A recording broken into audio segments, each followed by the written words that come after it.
The Crack's dominion arrived on the first day of spring, when cherry blossoms drifted across Tokyo and farmers in Iowa were readying their fields.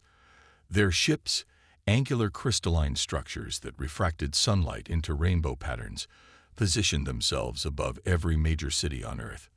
The message they broadcast was simple: surrender all artificial weapons or face extinction. General Sarah Chen sat in the United Nations emergency session, watching the alien ambassador's hologram tower over the assembly.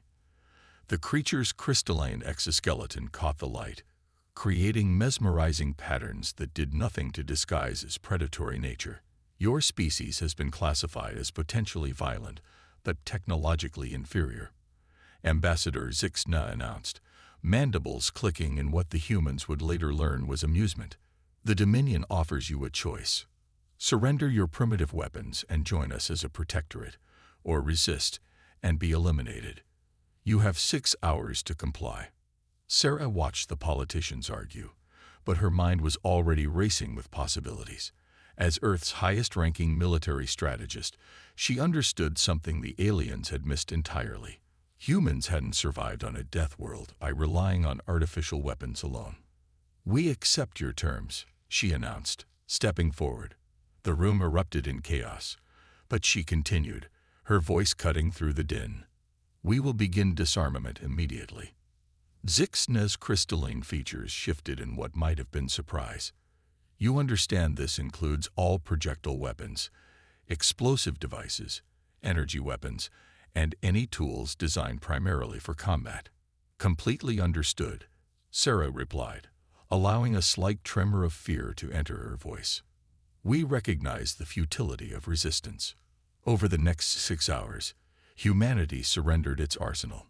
Military bases emptied their weapons caches. Police forces turned in their firearms. Even civilian weapons were collected, cataloged, and transferred to the Crack ships hovering above. In his flagship, Supreme Commander Vexco watched the proceedings with satisfaction. "See how they tremble," he commented to his science officer. "These soft-bodied creatures understand their place." "Supreme Commander," the science officer ventured, "our preliminary scans indicate this is a Class 13 death world. The biological diversity alone suggests." "Suggests nothing," Vexco interrupted. "They survived through artificial means, through their primitive tools. Without them, they are merely soft prey." He gestured at the holographic displays showing humans surrendering their weapons. "Look how eagerly they disarm themselves." Down on Earth, Sarah Chen walked through her emptied command center. Junior officers watched in confusion as she ordered the removal of every weapon, down to the ceremonial swords on the walls. But they also noticed something else. She was smiling. In her private office, she sent out a coded message to every military command center still operating. "Operation Naked Ape is in effect. Remember your evolutionary history. Remember what made us apex predators before we invented the spear." That evening, as the Cracks celebrated their bloodless conquest, humans worldwide began remembering skills their ancestors had honed over millions of years. In gyms and dojos, martial artists practiced empty-handed techniques. Rock climbers tested their grip strength. Runners measured their endurance. In Africa, Maasai warriors who had surrendered their spears smiled at each other and remembered how their ancestors had hunted lions with nothing but endurance and intelligence. In the Amazon, indigenous guides who had turned in their modern weapons recalled ancient hunting techniques passed down through generations. And in her office, Sarah Chen opened a very old book on human anatomy and began making notes. The Cracks had taken their weapons, yes, but they had forgotten that humans evolved as persistence hunters on a death world. They had forgotten that before humans made weapons, they were weapons. "Send word to the bioengineering division," she told her aide. "Tell them to review everything we know about human endurance, strength, and adaptation. And contact the anthropology department.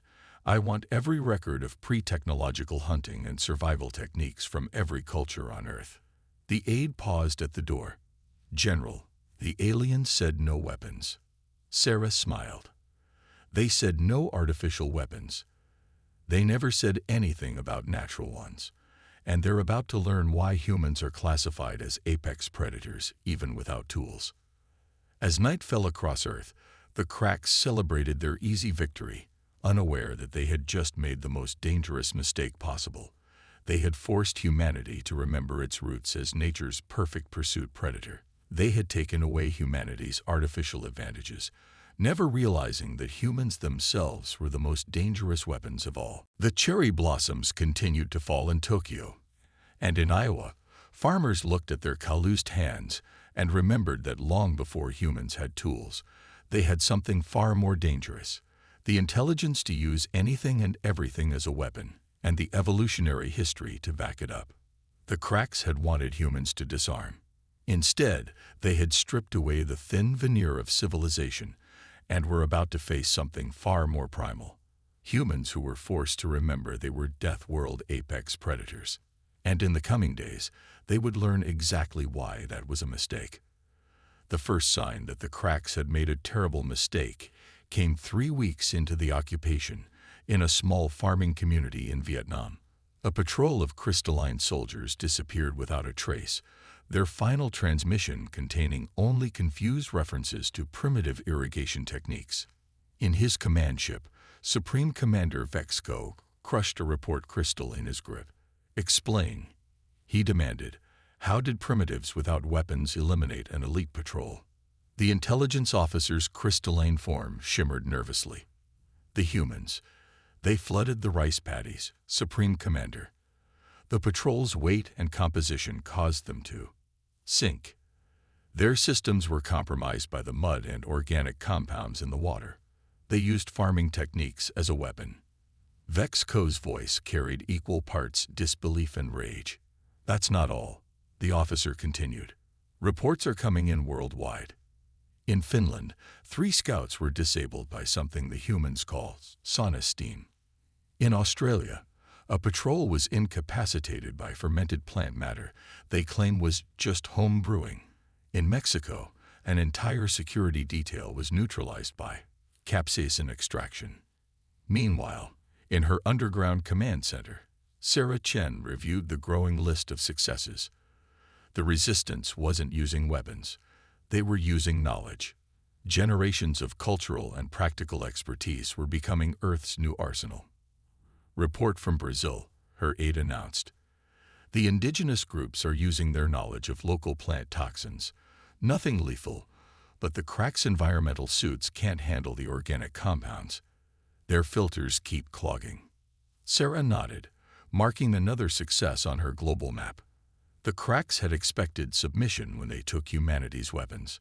Instead, they had forced humans to become more creative, to reach back into their vast repository of survival knowledge. In India, grandmothers were turning their spice cabinets into chemical warfare labs. Traditional medicine practitioners across Asia were rediscovering exactly why certain herbs were considered powerful. African tribal healers were demonstrating why their knowledge had been respected for millennia. The Cracks were learning, too late, that humans hadn't survived on a death world through weapons alone. They had survived through knowledge, through understanding their environment, through turning everything around them into a tool for survival. In his flagship, Vexco received another disturbing report. "Sir, the humans, they're teaching each other. We're detecting increased communications about what they call traditional techniques and ancient knowledge. They're sharing information about survival skills predating their industrial age." "How is this possible?" Vexco demanded. "We control their global communication networks. They're using songs, sir, stories, dance patterns, methods of communication we didn't recognize as information transfer. By the time we decode one method, they've developed 3 more. In Antarctica, research scientists were demonstrating why humans could survive in the most extreme environments. In the Sahara, desert nomads were proving why their ancestors had thrived in one of Earth's harshest regions. Every environment humans had adapted to was becoming a weapon in itself. Sarah Chen's global map was lighting up with success stories. Humans weren't just adapting. They were rediscovering their roots as the ultimate generalist species. a species that had conquered every environment on Earth before they had advanced technology. Message from the Siberian sectors, her aide reported. The locals are using traditional preservation techniques to create, well, they're calling it chemical warfare through fermentation. The Cracks' environmental systems can't handle the compounds. Sarah smiled.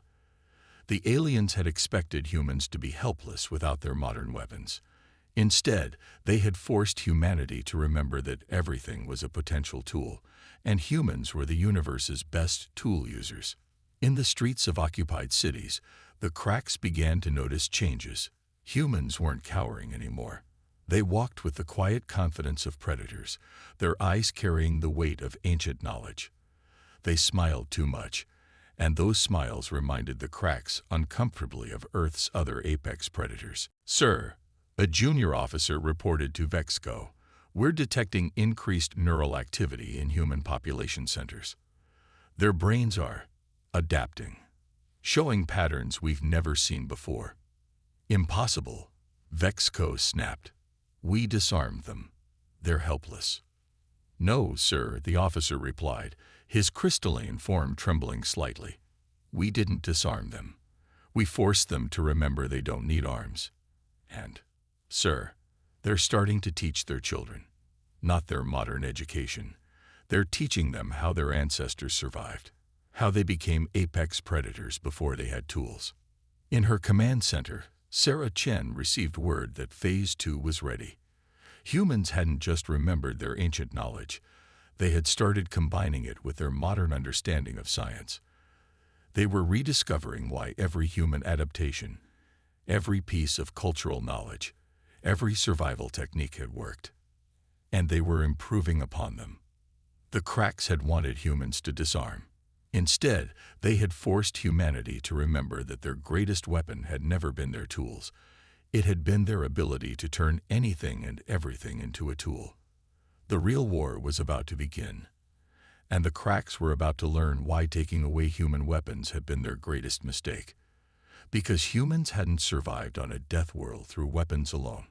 They had survived by being the most adaptable, innovative, and determined species their world had ever produced. And now they were remembering exactly what that meant. The turning point came when the Cracks discovered that humans had weaponized their own physiology.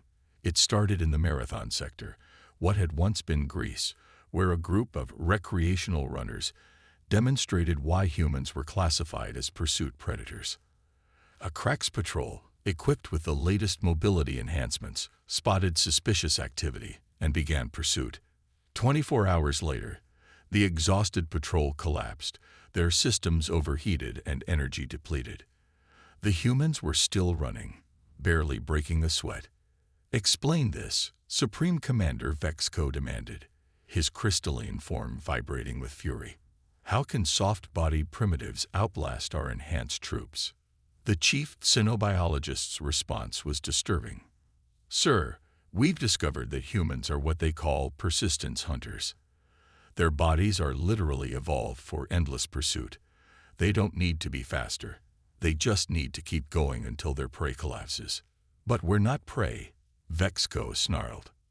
Sir, to them, everything is potentially prey. That's how they survived their death world.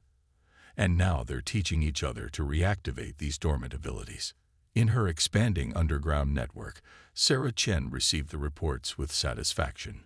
Humans worldwide were rediscovering their evolutionary advantages. Marathon runners were teaching others how to activate their body's endurance capabilities. Free divers were sharing techniques that allowed humans to adapt to underwater conditions that baffled the Cracks. Report from the Arctic Circle, her aide announced. The Inuit communities are demonstrating why humans can survive extreme cold. 3 Cracks patrols have already failed trying to match their cold resistance.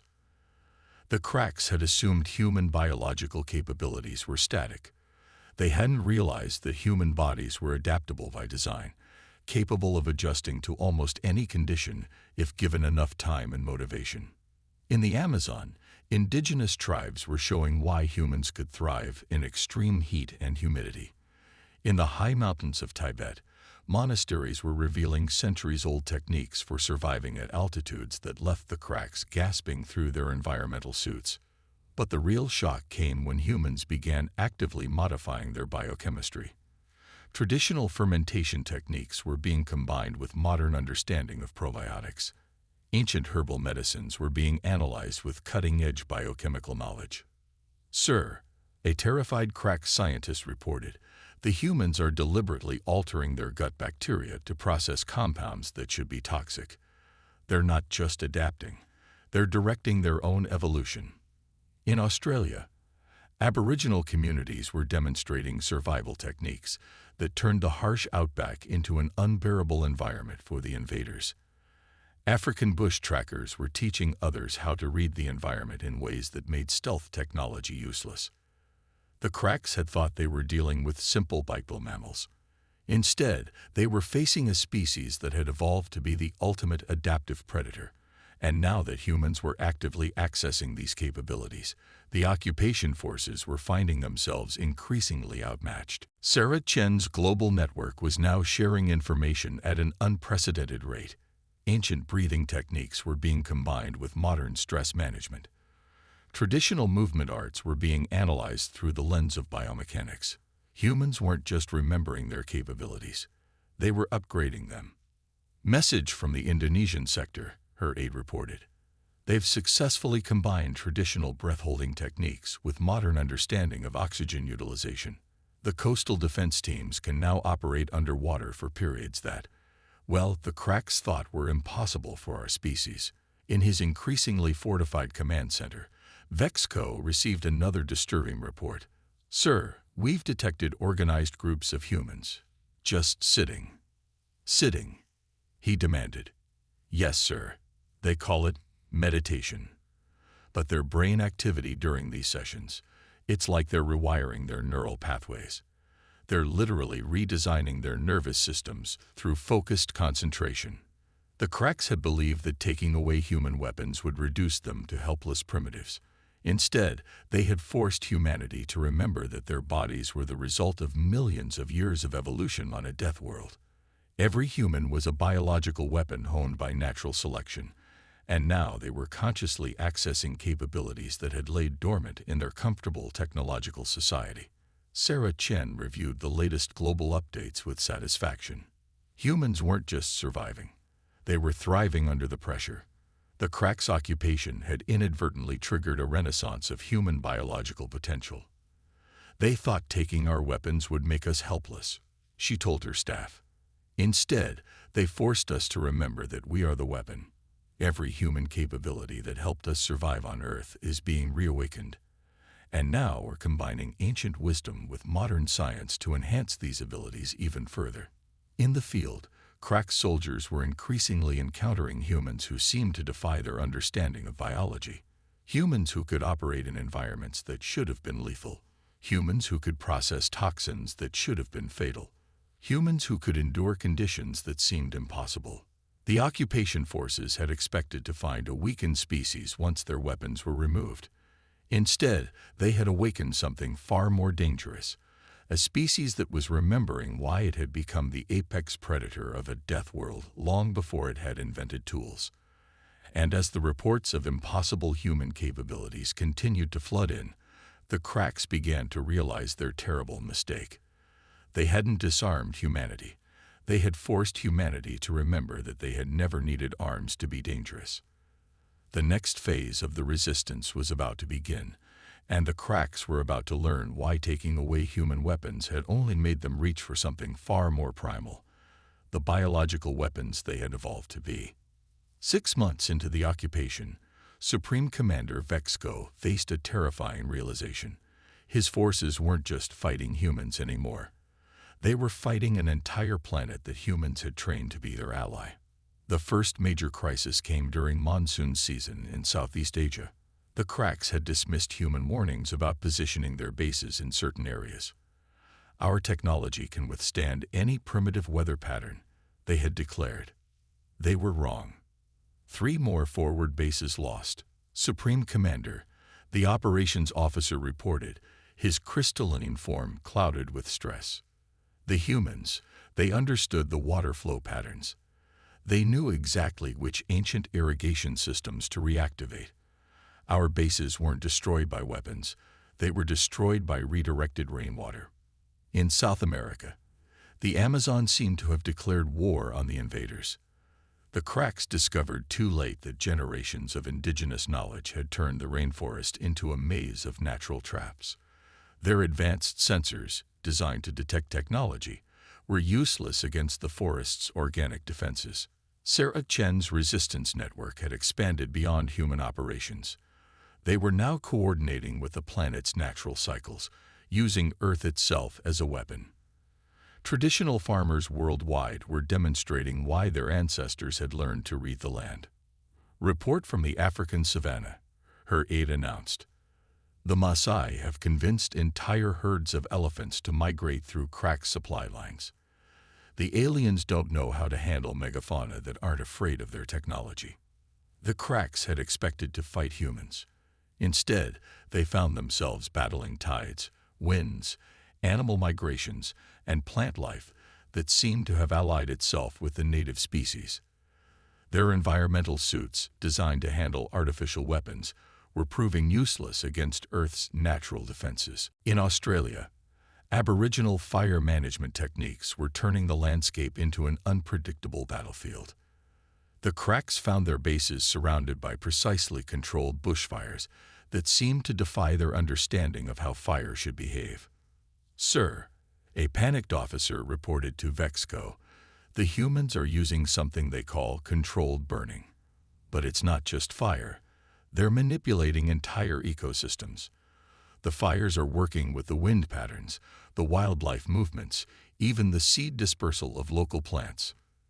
In the Arctic, Inuit communities demonstrated why their traditional knowledge of ice and snow patterns made them masters of their environment. Cracks patrols vanished into seemingly solid ice that natives knew would be weak.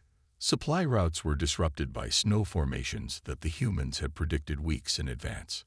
Sarah Chen's global map now included natural cycles and patterns.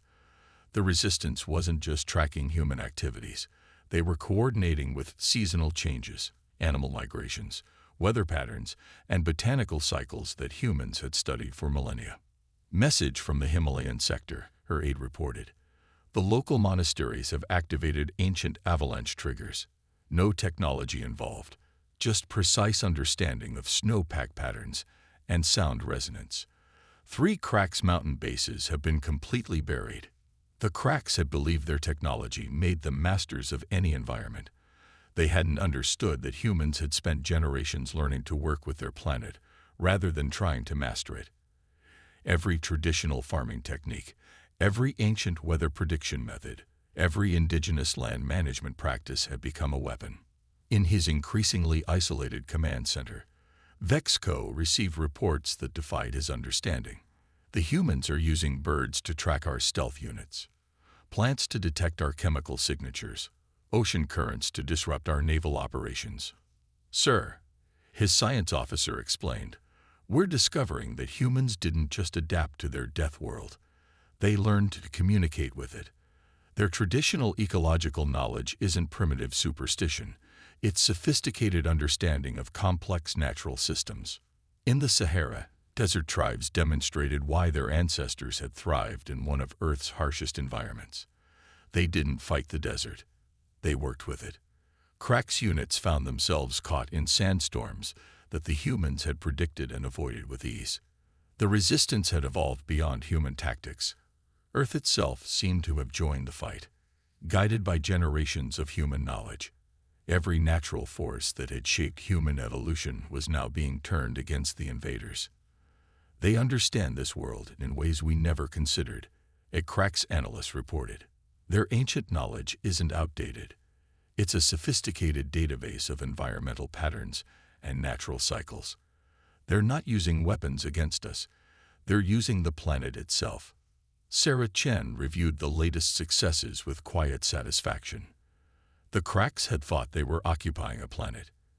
Instead, they were discovering that humans had turned their entire world into a defensive system long before they had developed modern technology. "Update from the Pacific region," her aide reported. Traditional navigators are disrupting Crack's naval operations using nothing but wind and wave patterns.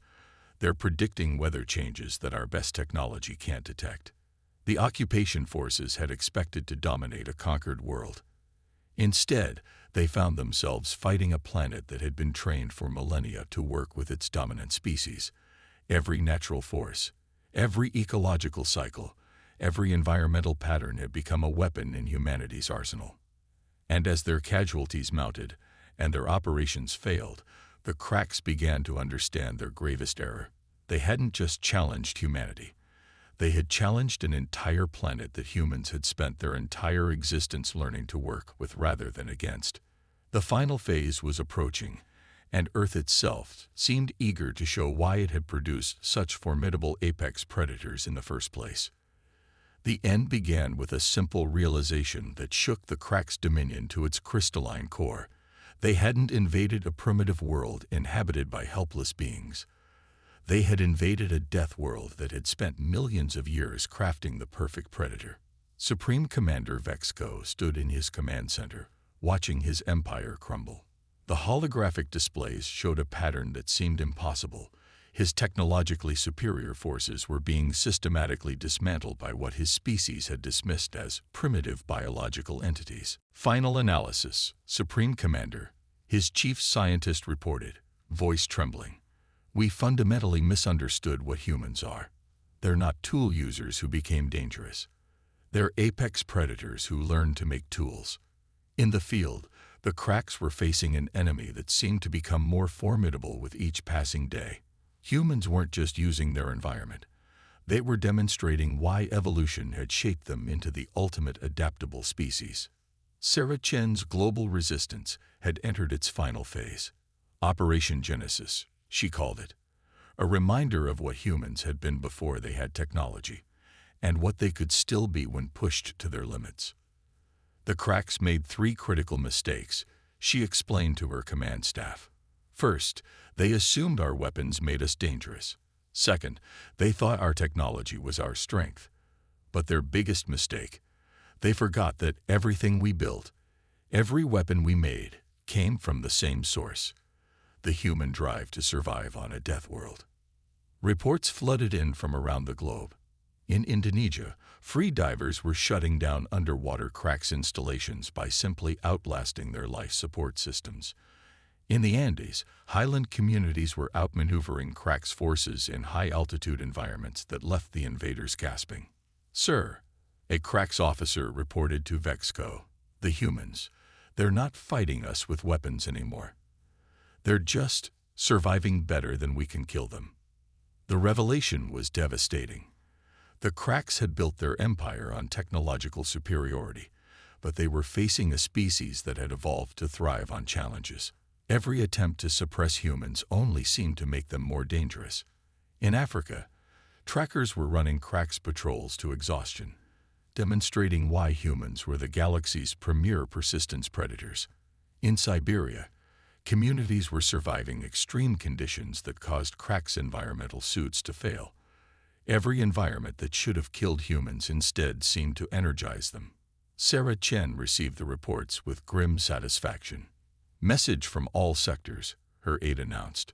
The Cracks are retreating from any area where they can't maintain full technological superiority, which at this point is most of the planet. The final confrontation wasn't fought with weapons. It was demonstrated through endurance, adaptation, and the pure determination that had made humans Earth's dominant species. Vexco received the transmission in his failing command center. On his screen, Sarah Chen stood unarmed, surrounded by humans from every corner of Earth. They weren't carrying weapons. They didn't need to. You came to our death world, she stated calmly, and assumed that taking our weapons would make us helpless. You forgot something crucial. We didn't become dangerous when we made weapons. We made weapons because we were already dangerous. Around the world, humans continued their relentless pressure. They didn't fight like soldiers. They hunted like the apex predators they had evolved to be. Every environmental challenge became an advantage. Every limitation became an opportunity to adapt. Your scientists classified Earth as a death world. Sarah continued. But you never asked the important question. What kind of species evolves to dominate a death world? What kind of creature survives in an environment that should kill it? The answer is standing in front of you. The Cracks' evacuation began within hours. Their mighty ships, designed to conquer worlds, fled from a species that had reminded them why evolution on a death world produced the most dangerous creatures in the galaxy. In the aftermath, as humanity began rebuilding, Sarah Chen stood before the United Nations. The Cracks taught us something valuable, she declared. They reminded us what we are.